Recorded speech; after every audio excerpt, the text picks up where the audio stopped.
Atenção! Começa agora uma teleaula de História do Ensino Fundamental. Você vai assistir a teleaula de número 14. Bons estudos!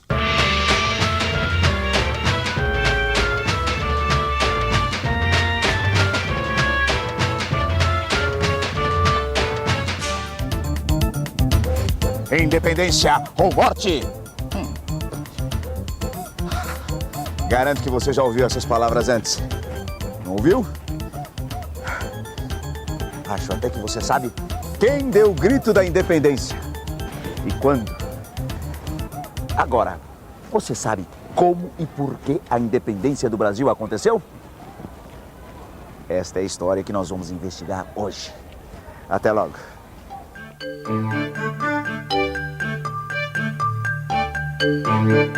Quem proclamou a independência do Brasil? Dom Pedro I. Dom Pedro I. Qual é a data da independência do Brasil? 7 de setembro de 1822. 7 de setembro de 1822. 7 de setembro de 1822. Pois é, o Porto do Rio de Janeiro teve um papel importante na história da independência. Foi aqui, neste porto, que a família real portuguesa desembarcou em 1808. Vamos ver agora o porquê dessa mudança da corte de Portugal para o Brasil. No começo do século XIX, a Europa toda estava envolvida na guerra contra a França. Quem detinha o poder era Napoleão Bonaparte.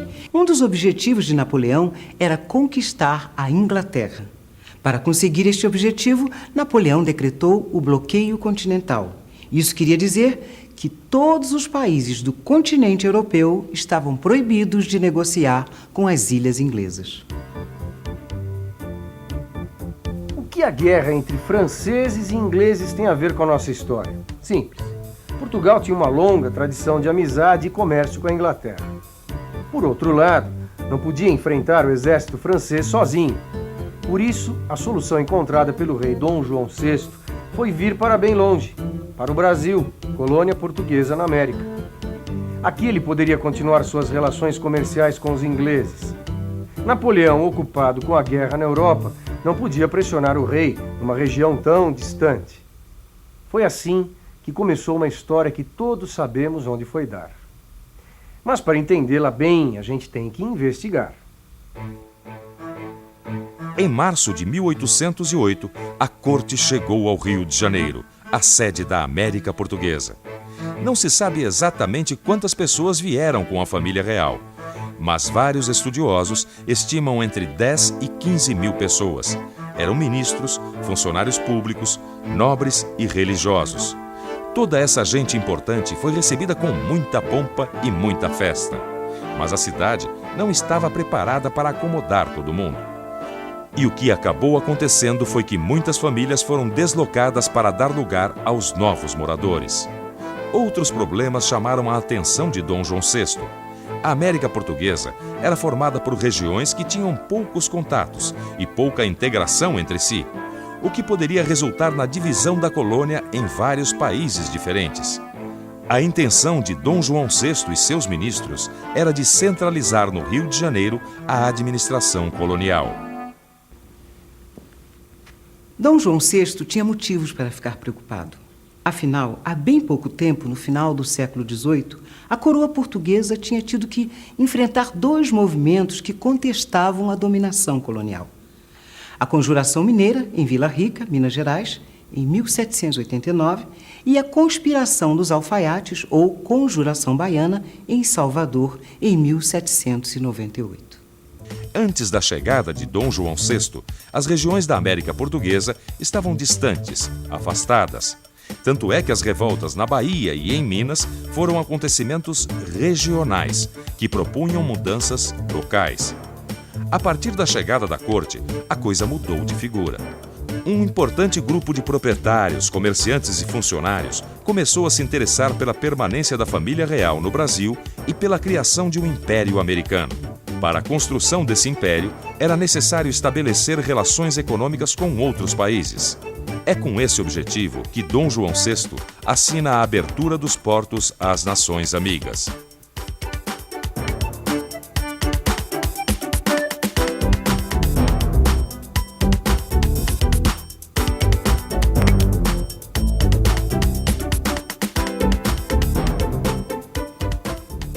Este porto aqui é muito movimentado, né?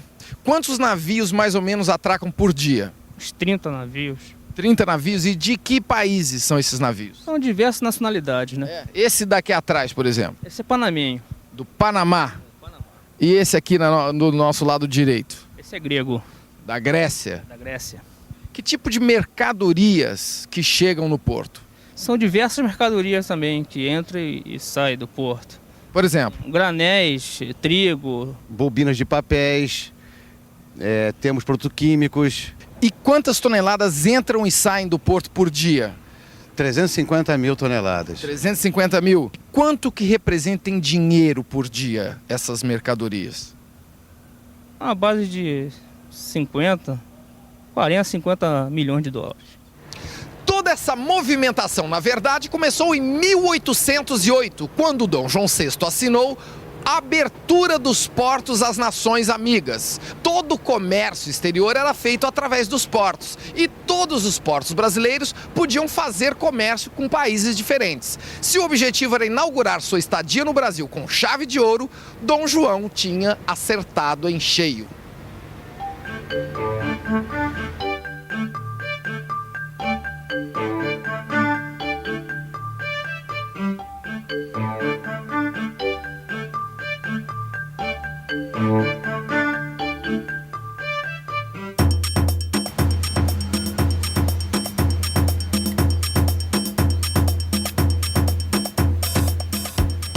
Andando pelo centro velho do Rio, a gente pode ver que Dom João VI levou a sério o propósito de transformar a cidade numa verdadeira capital.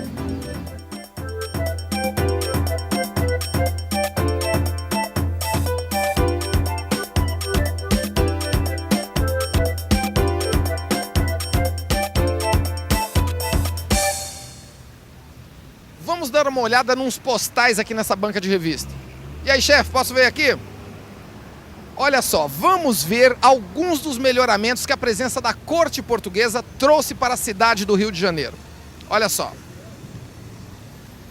A Biblioteca Pública, a Academia de Belas Artes, o Jardim Botânico, a Academia Real de Marinha, a Academia Real Militar. E nós temos também aqui ilustrações feitas por artistas da missão francesa que vieram para o Brasil. Sem contar os cientistas e botânicos que viajaram pelo interior, estudando e desenhando a fauna e a flora. Além disso, Dom João doou sesmarias. Estimulou a imigração, abriu estradas, conseguiu reunir no Sudeste, em torno da corte, um grupo de proprietários, comerciantes e funcionários interessados em sua permanência no Brasil e na criação de um império americano. E, graças aos tratados de aliança e amizade e de comércio e navegação com a Inglaterra, abarrotou os mercados brasileiros de produtos ingleses. Hello! Eu estou fazendo uma pequena participação no século XIX, porque I study by day and trabalha by night. Look, the wonderful mercadorias. Tecidas, calçados, crystals, vidras, louças and porcelain.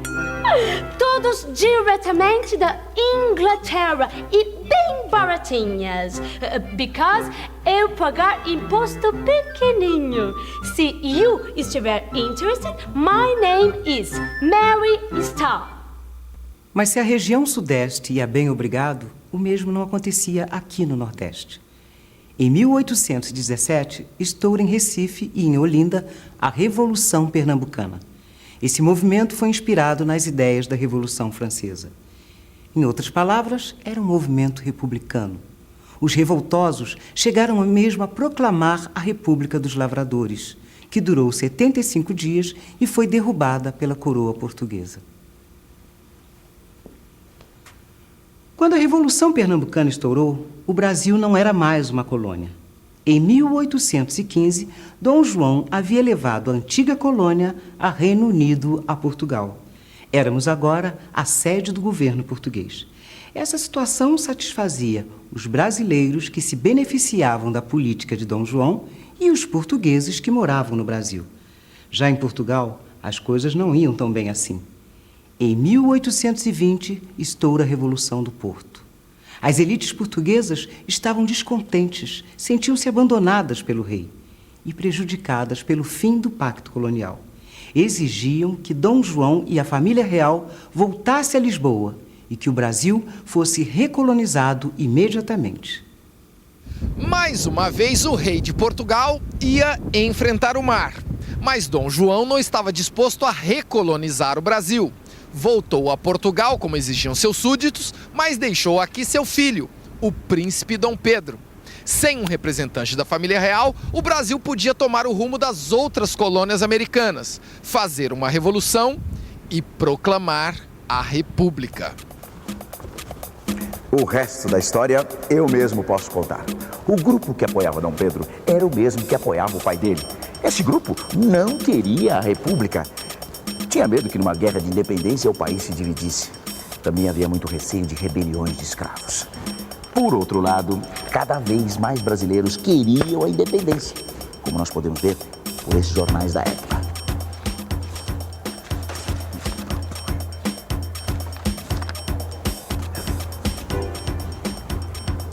A pressão das cortes portuguesas pela recolonização aumentava. Elas exigiam a volta imediata de Dom Pedro a Portugal. Só havia duas opções: independência ou volta. E foi assim que, em 7 de setembro de 1822, às margens do riacho do Ipiranga, o príncipe Dom Pedro resolveu dar o seu famoso grito e, em seguida, ser sagrado imperador do Brasil.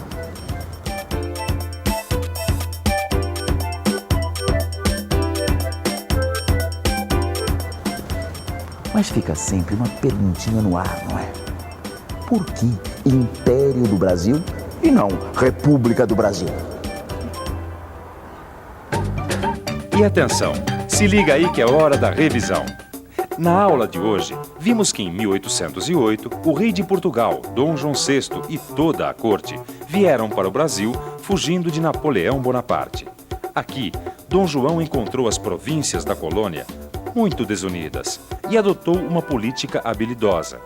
Concentrou a sede do poder no Rio de Janeiro e passou a oferecer terras e vantagens comerciais para quem se estabelecesse na região. Acabou com o pacto colonial, abrindo os portos. Estimulou a educação, a cultura e as artes.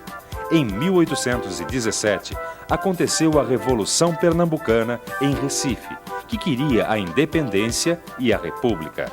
Dom João enviou forças para reprimir o movimento.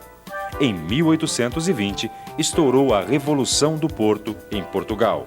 Os revoltosos pediam a volta da família real e a recolonização do Brasil. Dom João voltou, mas deixou seu filho, Dom Pedro, tomando conta do país.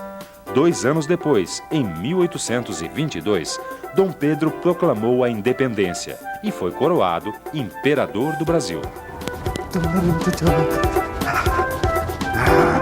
Está aí, hein?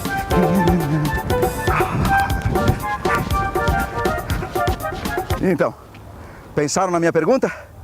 Por que toda a América Espanhola se dividiu em várias repúblicas depois da independência e só o Brasil virou império?